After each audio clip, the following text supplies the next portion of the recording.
Mambo vipi? This is Konde Boy Jeshi, the CEO of Konde Gang. Niko hapa kwa address hili jambo linalohusu mdogo wangu Chinga. Kwanza kabisa nikiri kwamba mdogo wangu alinitumia message na kuniomba kwamba anataka kutoka kwenye label akawa independent artist. Nami nilimjibu straight kwamba mdogo wangu, wish all the best. I got you back all the time as usual.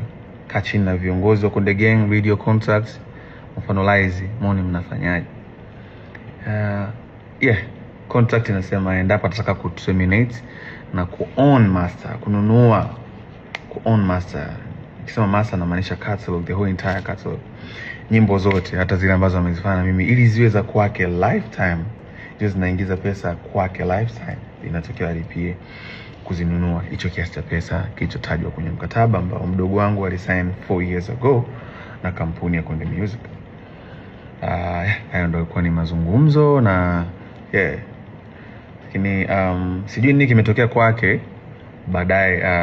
Akaja kusema kwenye social media kwamba nimemdai kiasi cha bilioni 1. Nikiri kwamba sijamdai kiasi cha bilioni 1 na nisingependa pesa yangu tena ije kunichafua mwenyewe. I did my best. I wish him all the best. Nampenda sana, msupporteni sana. He's an independent artist from now on. Nikiwa naongea promoters, mkiwa na show mwiteni, fanye pata risk, aisaidie familia yake.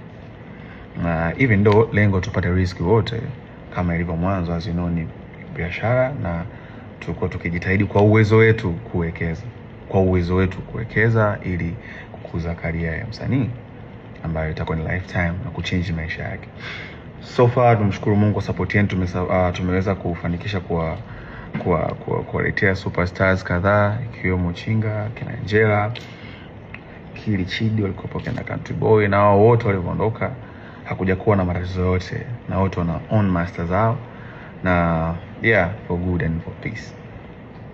Hamna mtu yote mwenye malalamiko ya kudaiwa. So that's how we live by lifting each other. Lakini pia speaking